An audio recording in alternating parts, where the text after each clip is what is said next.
तो गाइस हमारे साथ मौजूद है पाकिस्तान तहरीक इंसाफ का जो प्रोटेस्ट चल रहा है मिलीनियम मॉल में। मुराद भाई हमारे साथ मौजूद है, पाकिस्तान तहरीक इंसाफ के मेंबर भी हैं और जो एक तरह इलेक्टेड जो है होने वाले जो है वो भी हैं, काउंसलर भी हैं। देखिए होने भाई, अस्सलाम वालेकुम मुराद भाई, कैसे हैं? वालेकुम अस्सलाम, कैसे? मुराद भाई सवाल आपसे थोड़ा सा डिफरेंट मुझे करना है कि आने वाले आम इंतखाबात में बज़ाहिर ऐसा लग रहा है कि कराची की सियासत में अब बानी एमक्यूएम अल्ताफ़ हुसैन को लाया जा रहा है। अगर बानी एमक्यूएम अल्ताफ़ हुसैन को मिसाल के तौर पे बहाल कर दिया जाता है तो क्या ख्याल है, बहुत बड़ा टफ टाइम नहीं मिल जाएगा इमरान खान को कराची में? सर देखें, बानिया ने जो एमक्यूएम है उनका तो अब कोई चांस बनता ही नहीं है। और मैं तो कहूँगा कि अब जो कराची वाले हैं वो किस तरीके से उनको एक्सेप्ट करेंगे। उन्होंने जो कराची के साथ किया है, कराची वालों के साथ किया है, वो कराची वाले भूल नहीं सकते। ठीक है, तो अब कहीं से भी मुमकिन नहीं है, हम लोग कराची वाले ये एक्सेप्ट नहीं कर सकते कि हम अल्ताफ़ हुसैन साहब को एक्सेप्ट करें कराची के लिए। तो मुझे उनका कोई फ्यूचर मज़ीद नज़र नहीं आता। और आया उनके साथ खड़ा कौन होगा? जो बाकी एमक्यूएम है कराची की, पाकिस्तान की, आप उनका हाल देख सकते हैं। वो 8-6 दड़ों में टूट चुकी थी, किसी के कहने पे टूटी, किसी के कहने पे जुड़ गई। आज वो कहाँ खड़े हुए? कल उनका एक जलसा था, कुछ भी नहीं कर सके, कुछ लोग ही नहीं निकले, क्योंकि कराची की आवाम जान चुकी है कि उनके हुकूकों के डाका किसने डाला है, उनके साथ किसने गलत किया, कराची के नौजवान के साथ क्या सलूक हुआ है, यहाँ पर सबको पता है। एक और सवाल, कल इमरान खान के घर में हमला हुआ, कारकुनान को जो है ज़ख्मी किया गया और ऐसा लग रहा है जैसे घर को वो बिल्कुल सफ़ा हस्ती से मिटा देंगे।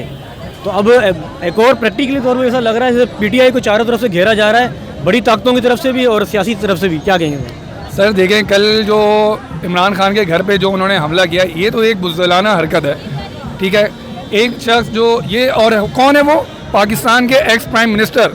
पाकिस्तान की हिस्ट्री में कभी ऐसा नहीं हुआ किसी एक्स प्राइम मिनिस्टर के घर पे इस तरीके से हमला किया हो, क्योंकि 13 जमातें और इस्टेब्लिशमेंट फर्दर और जितने भी पाकिस्तान की, दुनिया की जितनी भी सोर्सेज हैं, वो सारी वहीं लगेंगे किसी तरीके से हमने इमरान खान को हटाना है, ताकि हम जो चाहें हमारे अज़ाम हैं वो पूरे कर सकें। कल का जो वहाँ पे एक ज़मान पार्क में इमरान खान के घर में जो हरकत हुई है, वो किसी भी तरीके से कबूल करने के काबिल नहीं। इतनी हरकत ये अगर किसी और के साथ होता, वो लोग जो बड़े अपने आप को कुछ समझते थे, आज अगर यहाँ हुआ है, कल ये फिर वो नवाज शरीफ के घर पे भी हो सकता है, ये बिलावल हाउस पे भी होना चाहिए था।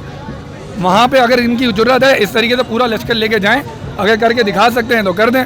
इनको प्लग पता जाएगा कि इनके साथ फिर होता क्या है। जो मुखलिस है, ईमानदार है, जो एक लॉ को साथ लेते हुए चल रहा है, उसके साथ आपने ये किया, उसके घर से निकला गया, आप घरों में घुस गए, चार दीवारी का आपने किसी चीज़ का जो है वो लिहाज मुरवत नहीं रखी। उसका दिल है जो उसने आज भी कह रहा है कि मैं कानून के साथ खड़ा हूँ, कानून के साथ खड़ा हूँ। आप क्या चाह रहे हो और क्या चाह रहे हो आप उसके साथ?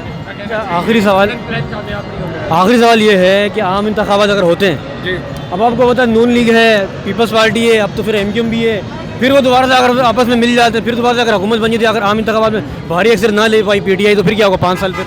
सर देखें, अभी लास्ट आपने इलेक्शन देखा, अभी आवाम जो है उनको सब समझ आ गई है कि हमारे लिए कौन बेहतर है। एमक्यूएम अपने मफाद के लिए हुकूमत में चली जाती है, पीपल्स पार्टी का तो चांस ही नहीं बनता। और नून लीग का आपको पता है उसने मुल्क के साथ क्या बेड़ा गर्क किया। ये 11 महीने की आप उनकी हुकूमत देख लें, और पिछली भी जो उन्होंने हुकूमतें गुजारी है, मुल्क का बेड़ा गर्क कर दिया। अगर साफ शफाफ इलेक्शन होते हैं, किसी की इन्वॉल्वमेंट नहीं होती, अगर सब न्यूट्रल रहता है और सपोर्ट करता है पाकिस्तान के कानून को, तो इंशाल्लाह 2/3 मेजॉरिटी पाकिस्तान तहरीक इंसाफ ही आएगी और अगला वज़ीर आज़म इमरान खान होंगे। पक्की बात? इंशाल्लाह सर, इंशाल्लाह। बहुत बहुत